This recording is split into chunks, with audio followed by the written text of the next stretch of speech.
ሰላም ጤና ይስጥልኝ እንኳን በሰላም መጣችሁ። ዛሬ ይዤላችሁ የቀረብኩት የጤና ርዕስ እንግዲህ ስለ ጆሮ ኢንፌክሽን ይሆናል የምንመለከተው። እሱም በእንግሊዝኛ ኦታይተስ ብለን የምንመለከተው ይሆናል። ስለ ጆሮ ኢንፌክሽን እንግዲህ አጠቃላይ የሆነ መረጃ ሰጣችኋለሁ። እስከ ፍጻሜ ድረስ አብራችሁን ቆዩ። የጆሮ ኢንፌክሽን ምንነቱን፣ አጋላጭ ምክንያቶቹ፣ ምልክቶቹን፣ ጉዳቶቹን፣ ምርመራ፣ ሕክምናና እንዲሁም የመከላከያ መንገዶችን በደንብ እንመለከታለን። ስለዚህ አብራችሁን ቆዩ። ከምንነቱ ስንጀምር እንግዲህ የጆሮ ኢንፌክሽን በባክቴሪያ፣ በቫይረስ፣ በፈንገስ ምክንያት የሚመጣ የጆሮ ኢንፌክሽን ነው። የጆሮ እብጠት ወይም እነዚህ ኢንፍላሜሽን የምንላቸው እና ደግሞ ኢንፌክሽኖች ሲከሰቱ ያንን የጆሮ ኢንፌክሽን እንለዋለን። ሶስት አይነት የጆሮ ኢንፌክሽኖች አሉ።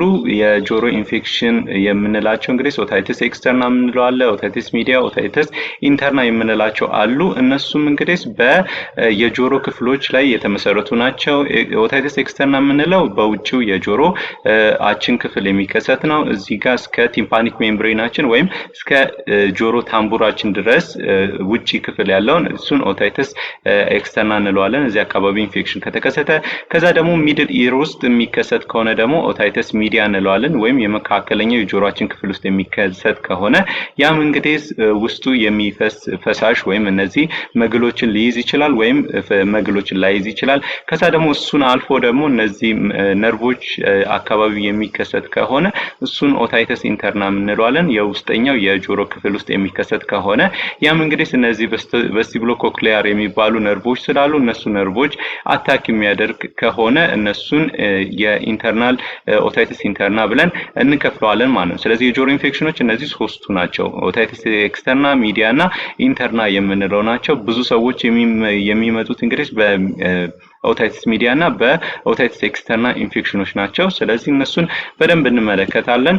የሚያጋልጡ ምክንያቶች ምንድናቸው ብለን ስናይ እንግዲህ አንደኛው የአፐር ሪስፓራቶሪ ትራክት ኢንፌክሽኖች ናቸው። እነዚህ የሳይነሳይተስ፣ የጉንፋን በሽታዎች፣ እነዚህ ደግሞ ፋሪንክስ፣ እነዚህ የጉሮሮ አካባቢ ያሉ ኢንፌክሽኖች ናቸው ብዙ ጊዜ ለእንትን የሚያጋልጡት ማለት ነው። ለእንደዚህ አይነት ለጆሮ ኢንፌክሽኖች የሚያጋልጡት ለምን ቢባል ጆሮዎቻችን ከአፍንጫዎቻችን ጋር በዩስታቺያን ቲዩብ ኮኔክሽን አላቸው እና ከአፍንጫ ካፋችን ጋር እንትኖች ኮኔክሽን አላቸው። እነዚህ ቱቦዎች ያገናኟቸዋል እና በዚህም የተነሳ በጉሮሮአችን ጋር በአፍንጫዎቻችን ጋር በሳይነሶቻችን ጋር ኢንፌክሽን ከተከሰተ ወደ ጆሮአችን የመምጣት ቻንሱ በጣም ከፍተኛ ነው ማለት ነው። ስለዚህ ይሄ እንደ አጋላጭ ምክንያት። ሌላኛው ደግሞ ዩስታቺያን ቲዩብ የምንለው ከአፍንጫዎቻችን ጋር የሚያገናኘው የቱቦ አለ ማለት ነው ጆሮዎቻችን። ስለዚህ ከነሱ ጋርም ችግሮች ካሉ እነዚህ ሊከሰት ይችላል ማለት ነው የጆሮ ኢንፌክሽኖች።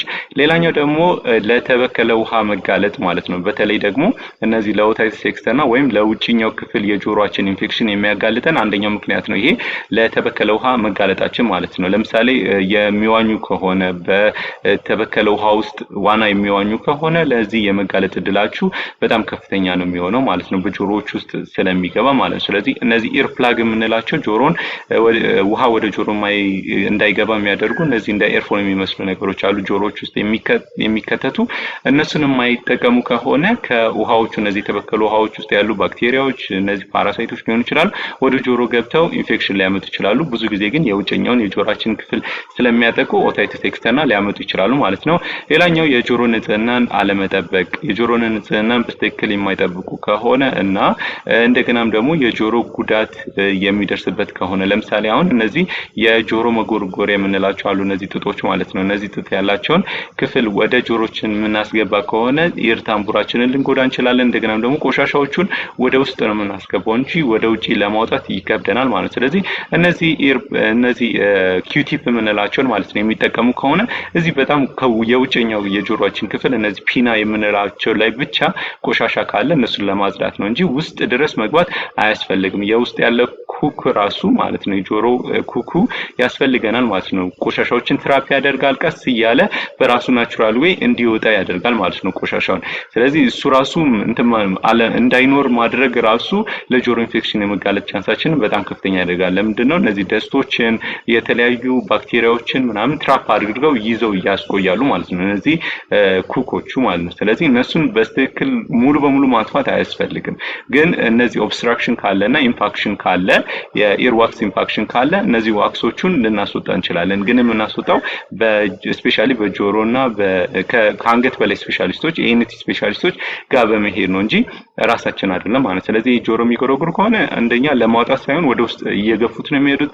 ወደ ውስጥ በገፉት ቁጥር ደግሞ የኢር ታምቡራችንን ሊጎዱ ስለሚችሉ አለመነካካት ማለት ነው። እንደገና ደግሞ ይሄ ራሱ ከውጭ ያለውን ባክቴሪያና ከውጭ ያለውን ቆሻሻ ወደ ውስጥ ሊያስገቡ ስለሚችሉ እዚህ ጋር ጥንቃቄ ማድረግ ያስፈልጋል ማለት ነው።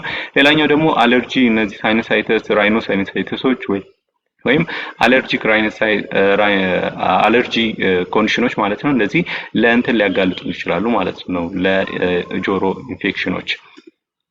ሌላኛው አጋላጭ ምክንያት ደግሞ በጣም ማወቅ ያለባችሁ ብዙ ጊዜ እነዚህ የጆሮ ኢንፌክሽኖች ወይም የጆሮ ታምቡር ኢንፌክሽኖች እንደገናም ደግሞ የኦታይተስ ሚዲያም ሊሆን ይችላል የውስጠኛው ክፍልም እንደገናም ደግሞ የውጭኛው ክፍልም የጆሮ ኢንፌክሽኖች የሚከሰቱት በህፃናት ላይ ነው።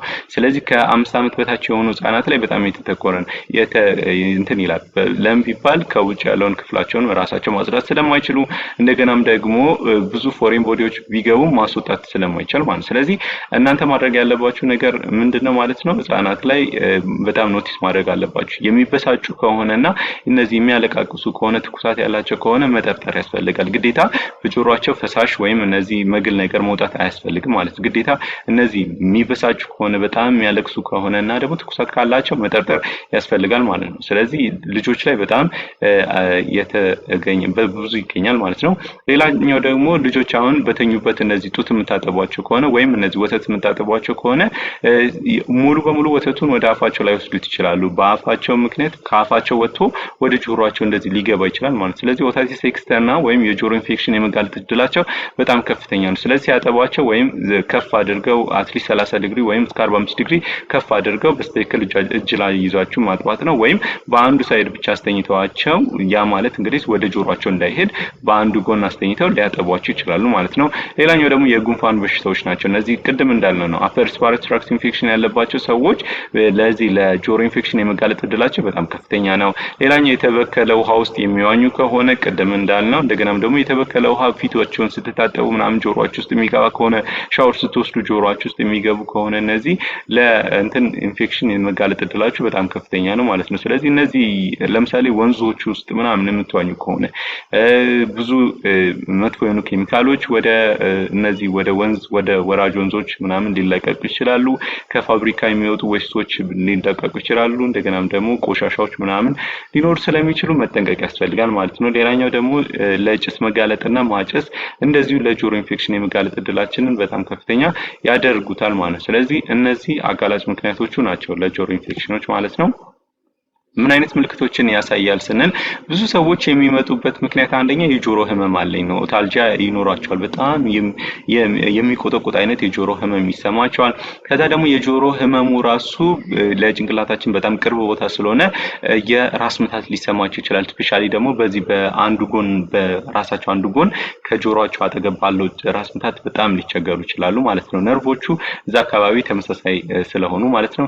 ሌላኛው ደግሞ ትኩሳት ሊመጣ ይችላል። በተለይ ደግሞ የውስጠኛው የጆሮ ኢንፌክሽን ካለ ወይም ኦታይተስ ሚዲያ ካለ የጆሮ ትኩሳት ሊኖራቸው ይችላል ማለት ነው። ሌላኛው ደግሞ በጆሮ የሚወጣ እነዚህ ፈሳሾች ሊኖር ይችላሉ። ቢጫ ሊሆን ይችላል፣ ነጭ ሊሆን ይችላል፣ የተለያዩ ነገሮች ማለት ነው። እነዚህን ኦቶሪያል እንላቸዋለን ማለት ነው። እነዚህ ፈሳሾች ሊኖራቸው ይችላል ማለት ነው። ሌላኛው ደግሞ በዚህ የተነሳ ሊደፈን ይችላል ጆሮ። እንደገና ደግሞ ታምቡር ራሱ ሊፈነዳው ይችላል ወይም ፔኔትሬት ሊሆን ይችላል፣ ፐርፎሬት ሊያደርግ ይችላል ማለት ነው። በዚህም የተነሳ ሊቀደድ ይችላል ማለት ነው። ይሄ ታምቡር ወይም ቲምፓኒክ ሜምብሬኑ ማለት ነው። በዚህም የተነሳ ብዙ ሰዎች የጆሮ የመስማት እድላቸው በጣም እየቀነሰ ይመጣል። የመስማት ችሎታቸው ይቀንሳል ማለት ነው። ሌላኛው ደግሞ በጆሮ ውስጥ እነዚህ የግፊት ስሜት ማለት ነው። ስፔሻሊ ኦታይተስ ሚዲያ ሲኖር ማለት ነው ታምቡሩ ፐርፎሬት ካልተደረገ እነዚህ የሆነ የግፊት ነገር ወይም የተደፈነ አይነት ስሜት ሊሰማቸው ይችላል ማለት ነው። ሌላኛው ደግሞ ህፃናት ላይ በተለይ ጨቅላ ህፃናት ቅድም እንዳልነው ሊበሳጩ ይችላሉ፣ ሊያለቅሱ ይችላሉ እና ትኩሳት ሊኖር ይችላል። ስለዚህ መጠርጠር ያስፈልጋል። ግዴታ እነዚህ ፈሳሾች ብቻ ሊኖሩ ግዴታ አይደለም ማለት ነው። ስለዚህ የጆሮ ኢንፌክሽን አለ ለማለት። ሌላኛው ደግሞ የማዞር የማቅለሽለሽ ስሜት ሊኖራቸው ይችላል። ስፔሻሊ ደግሞ ኦታይተስ ኢንተርና ካለ እነዚህ የጆሮ ነርቮች እነዚህ ቬስቲቡሎኮክሊያር የምንላቸው ነርቮች የሚነኩ ከሆነና የሚጎዱ ከሆነ የማዞር ስሜት ሊኖር ይችላል። እንደገና ደግሞ ቨርቲጎ ሊከሰት ይችላል ማለት ነው። በቃ ሁሌ ቁጭ ብለው ራሱ የሆነ የሚሽከረከር አይነት ስሜት፣ ሁሉ ነገር የሚዞር አይነት ስሜት ሊሰሙት ይችላሉ። ወደ ላይ ማቅለሽለሽ ሊኖር ይችላል። ባላንሳችሁን የማጣት ነገር እንደዚሁ ሊኖር ይችላል ማለት። ስለዚህ በጣም መጠንቀቅ ያስፈልጋል ማለት ነው። ኦታይቲስ ኢንተርና ከተከሰተ ወደ ውስጥ ወደ አንጎላችን ሁላ ሊሄድ ስለሚችል በጣም መጠንቀቅ ያስፈልጋል። ስለዚህ እነዚህ ምልክቶች የሚታያችሁ ከሆነ ስፔሻሊ እነዚህ የጆሮ ህመም፣ ራስ ምታት፣ ትኩሳት አንድ ላይ የያዘ ከሆነ እንደገናም ደግሞ የጆሮ ፈሳሽ ካለ ቶሎ ወደ ሆስፒታል መሄድ እንዳትረሱ ማለት ነው። ሌላ ምን አይነት ጉዳቶችን ያስከትላሉ የምንለውን ስናይ እንግዲህ በጣም የተለመደው የቲምፓኒክ ሜምብሬን መቀደድ ነው ወይም የጆሮ ታምቡር መቀደድ ነው። እዚህ ጋር የምታዩት ምስል እንግዲህ ኖርማል የሆነ የጆሮ ታምቡር ነው ወይም ቲምፓኒክ ሜምብሬን ነው። እዚህ ጋር የምታዩት እንግዲህ እንደዚህ እዚህ ጋርና እዚህ ጋር ተቀዶ ወይም ፐርፎሬት ሆኗል ማለት ነው በኢንፌክሽኑ የተነሳ ማለት። ስለዚህ የጆሮ መስማት የመስማት ለውጥ ይኖራል። መስማት ችሎታችሁ መቀነስ ሊያጋጥሙ ይችላል ማለት ነው እንደዚህ ከተከሰተ ፐርፎሬት ካደረገ። ስለዚህ የመስማት ችግርንም ሊያስከትል ይችላል ማለት ነው። ሌላኛው ደግሞ ማስቶታይደስ የምንለው አለ፣ ማስቶዳይተስ የምንለው ማለት ነው። ስለዚህ የማስቶይድ ፕሮሰስ የምንለው ቦን ውስጥ የሚገኙ እነዚህ ኤር ሴሎች አሉ። እነዚህ ኤር ሴሎች ሊጎዱ ይችላሉ፣ ኢንፌክትድ ሊሆኑ ይችላሉ፣ እዚህ ከጆሮአችን ጀርባ የሚገኘው ማለት ነው። ስለዚህ በዚህ የተነሳ እዛ ጋር መቅላት ሊኖር ይችላል፣ ማበጥ ሊኖር ይችላል፣ ህመም ሊሰማችሁ ይችላል። ከዛ ግን በጣም ያስፈራ ነገር ይሄ ወደ ወደ ራሶቻችን ወደ ጭንቅላቶቻችን በመሄድ አክሰስ ብሬን አክሰስ ሊሰራ ይችላል ማለት ነው። ወደ ጭንቅላቶቻችን ስርጭት ኖሮት የብሬን አክሰስ ወይም በአንጎላችን ውስጥ በአይምሮአችን ውስጥ ሊከሰት ይችላል ማለት ነው። ይሄ መግል ሊከሰት ይችላል ማለት ነው። ይሄ መግል እንግዲህ በጣም ብዙ ነገሮችን ሊያስከትል ይችላል ማለት ነው። አንደኛ የሰውነት ድክመት ሊኖር ይችላል። ስለዚህ ፓራላይዝ ሊሆኑ ይችላሉ። የፎካል ሲምፕተሞች ሊኖሩ ይችላሉ። ስለዚህ እጃቸው በስተክል አለመስራት፣ የሴንሴሽን ማጣት ሊሆን ይችላል፣ ሞተር ማጣት ሊሆን ይችላል። እነሱ ሊያስከትል ይችላል። እንደገና ደግሞ ራስ የመጣል እና የማንቀጥቀጥ ስሜት፣ እንደዚህ ሁሉ ነገሮች ሊያስከትል ይችላልና በጣም የሚያስፈራ ሁኔታ ሊያደርግ ይችላል። ሌላኛው ደግሞ የፊት ነርቭ ሽባነቱን ወይም ፓራሊሲስ ሊያስከትል ይችላል። ፋሻል ነርቭ ፓልሲን ሊያስከትል ይችላል እና በዚህ ላይ የምታዩት እንግዲህ በአንዱ ጎን ከተከሰተ ያው በስትክክል ድሮፕ ሊሆን ይችላል ማለት ነው። አሁን ለምሳሌ አሲሜትሪ የሆነ ፊት ነው ያለው ይሄ ሰውዬ ማለት ነው። ስለዚህ ፊቱን ስታዩት ማለት ነው በዚህ በኩል ድሮፕ አድርጓል፣ በዚህ በኩል ወደ ታች ዝቅ ብሏል አይደለ? አልተኮማተረም። በዚህ በኩል ግን ተኮማትሯል። ስለዚህ ይሄ ነርቭ በስትክክል እየሰራ ነው በግራ በኩል ያለው፣ እዚህ በቀኝ በኩል ያለው ግን በስትክክል እየሰራ አይደለም ማለት ነው። ስለዚህ ይሄንን ሁላ ሊያመጣ የሚችል ኮንዲሽን ነው። ስለዚህ በቀላሉ መታየት የለበትም። ጆሮአችሁ ውስጥ በተለይ ስፔሻሊ የፈሳሽ ነገር የሚያዩ ከሆነ ቶሎ ወደ ሆስፒታል መሄድ ያስፈልጋል ማለት ነው። እነዚህ ጉዳቶቹ ናቸው። ምን አይነት ምርመራዎችን ነው የምናደርገው ስንል እንግዲህ አንደኛ የምናደርግላቸው ምርመራ ክሊኒካላዊ ነው። ስለዚህ እንጠይቃቸዋለን። ትኩሳት አለ ወይ? የጆሮ ህመም አለ ወይ? እንደገና በጆሮ የሚወጣ ፈሳሽ አለ ወይ? የስ እንደዛ ካሉ ምን እናደርጋለን? በእነዚህ በኦቶስኮፒ ሊሆን ይችላል በጆሮ ጆሮ ማያ እንትኖች ናቸው ማሽኖች ናቸው። በእነሱ እንግዲህ እናያለን ማለት ነው። ቲምፓኒክ ሜምብሬኑ እናያለን፣ አጠቃላይ ሁኔታዎችን እናያለን ማለት ነው። ስለዚህ እነዚህ የቲምፓኒክ ሜምብሬኑ ወይም የጆሮ ታምቡር የምንለው ማለት ነው ይቀላል፣ ያብጣል፣ እንደዚህ በልጅ ሊሆን ይችላል። እንደገና ደግሞ ኤር ፍሉ ሌቭል ልናይ እንችላለን፣ ወይም ፐርፎሬት አድርጎ እንደዚህ ተቀዶ ሊሆን ይችላል ማለት ነው። ስለዚህ እነሱን ሁሉ እናያለን። ቀይ ሊሆን ይችላል በልጅ ወይም የጎበጠ ሊሆን ይችላል። እንደገና ደግሞ የማይንቀሳቀስ ሊሆን ይችላል ማለት ነው በፕሬሸር። ስለዚህ እነሱንም እናያለን። ሌላኛው ደግሞ የጆሮ ቦይ እብጠት እነዚህ ልናይ እንችላለን ማለት ነው። ስለዚህ የጆሮ ቦይ እብጠት ማለት በውጭ በኩል ያለው ማለት ነው የጆሮ መተላለፊያ ቲዩብ አለ አይደለ? ከጆሮ ከውጭኛው ወደ ውስጠኛው የሚያዞር እና በሱ በኩል ያሉት እነዚህ ኦታይቲስ ኤክስተርናልስ ሲኖሩ የቆሻሻ መሞላት ሊኖር ይችላል፣ መደፈን ሊሆን ይችላል፣ የሚወጣ ፈሳሽ ሊሆን ይችላል። እነሱን ሁላ እናያለን ማለት ነው። ወይም ያበጠ ሊሆን ይችላል፣ ወይም ብግነት ሊኖር ይችላል፣ የቀላ ሊሆን ይችላል ማለት ነው። ሌላኛው ቅድም እንዳልነው የተቀደደ እነዚህ ቲምፓኒክ ሜምብሬኖች ሊኖሩ ይችላሉ። ተቀዶ ደግሞ በተቀደደ ውስጥ የሚወጣ መግል ሊኖር ይችላል ማለት። ስለዚህ እንደዚህ አይነት ምርመራዎችን አይተን ወይም አድርገን የጆሮ ኢንፌክሽን አለ ብለን ልንናገር እንችላለን ማለት ነው። ሌላኛው ደግሞ ምን አይነት ህክምና ነው የምናደርገው ብለን ስናይ እንግዲህ የህክምና አንደኛ የህመም ማስታገሻ ልንሰጣቸው ይችላል። ቢኮዝ ኦታልጂያ የምንለው በጣም ከባድ የሆነ የጆሮ ህመም ነው። ስለዚህ በዚህ ጊዜ የህመም ማስታገሻ ያስፈልጋቸዋል። ልክ እንደ ፓራስታሞል ወይም እንደ አይቡፕሮፊን ያለ የህመም ማስታገሻ ያስፈልጋቸዋል። ሌላኛው እነዚህ ኦታይቲስ ሚዲያ ከተከሰተ ደግሞ የጸረ ባክቴሪያ መስጠት አለብን ማለት ነው። በእነዚህ ስትሪፕት ኒሞኒያ ሊሆን ይችላል ብዙ ጊዜ ኮዝ የሚያደርገውና ለእነዚህ የጸረ ባክቴሪያ መድኃኒቶች እንሰጣለን። ልክ እንደ አሞክሳሲሊን ያለ ካለው ይበቃል። በአሞክሲሲሊን ሰጠን ልናክመው እንችላለን ማለት ነው። ሌላኛው ደግሞ ኦታይተስ ኤክስተርና ካለና የውጭኛው የጆሮ ፓርት ከሆነ ደግሞ አፌክትድ የሆነው ወይም እንትን የተባለው የተከሰተው ማለት ነው የጆሮ ኢንፌክሽን የጆሮ ጠብታዎችን ልንሰጥ እንችላለን። የጸረ ባክቴሪያ ያላቸው ሊሆኑ ይችላሉ። ከስቴሮይዶች ጋርም ሊሆኑ ስቴሮይድ ጋር አንድ ላይ ተቀላቅሎም ሊሆን ይችላል። ወይም ብቻውን የጸረ ባክቴሪያ ልንሰጥ እንችላለን ማለት ነው። ስለዚህ ሲፕሮፍሎክሳሲን ከዴክሳሜታሶን ጋር ልንሰጥ እንችላለን ወይም ሲፕሮፍሎክሳሲን ብቻውን ልንሰጥ እንችላለን ማለት ነው። ሌላኛው ደግሞ የተጎዱ የጆሮ እነዚህ እንዳይገቡ መስጠት ማለት አለበት ማለት ነው። ስለዚህ የተጎዳው ጆሮ ውስጥ እነዚህ ውሃ እንዳይገባ ሌላ ድጋሚ ሪንፌክት እንዳይሆንና ድጋሚ ደግሞ እንዳይበከል መከላከል አለብን። ጆሮን እንትን እንላለን የኢር ፕላጎች አሉ እነሱን እንደፍናለን ማለት ነው እስኪድን ድረስ።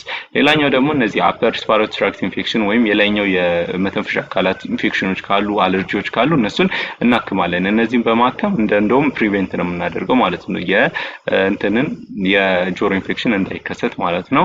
ሌላኛው ደግሞ እንዴት አድርገን ነው የምንከላከለው ስንል እንግዲህ አንደኛ ክትባት ነው። እነዚህ የኒሞኮካል እና የኢንፍሉዌንዛ ቫይረሶች እነዚህ የክትባት እንሰጣለን ማለት ነው። ስለዚህ ለኒሞኮካል ባክቴሪያ ክትባት መስጠት አንደኛ እንዳይከሰት ወደፊት ያደርግልናል። ሌላኛው ደግሞ ጆሮዎቻችን ውስጥ እነዚህ ባዕድ የሆኑ ነገሮችን አለማስገባት ነው። ለምሳሌ እዚህ ምስል ላይ እንደምታዩት እንግዲህ ጆሮአችን የሆነ ደስ የማይል ስሜት ሲሰማን አንደኛ እዚህ ጋር የስቲኪ ኒውላ ሊያስገቡ ይችላሉ። ይሄ የጆሮ የፀጉር ፒን ነው መሰለኝ ሴቶች ፀጉራቸውን የሚያስሩበት የፀጉር ፒን ነው። እነሱንም ጆሮአቸው ውስጥ ሊያስገቡ ይችላሉ። እና ደግሞ እነዚህ ኢርበዶች የምንላቸው ወይም እነዚህ እንትኖች ናቸው ማለት ነው። እነዚህ የጆሮ መጎርጎሪያዎች እነሱንም ሊያስገቡ ይችላሉ። ስለዚህ ከነዚህ መቆጠብ ያስፈልጋል ማለት ነው። ፎሬን ቦዲ ከውጪ ሊያስገቡ ይችላሉ፣ ቆሻሻ ሊያስገቡ ይችላሉ፣ ሊጎዱ ይችላሉ ውስጥም ደግሞ አስገብተውና በጣም መጥፎ ናቸው። ከነዚህ መቆጠብ ያስፈልጋል።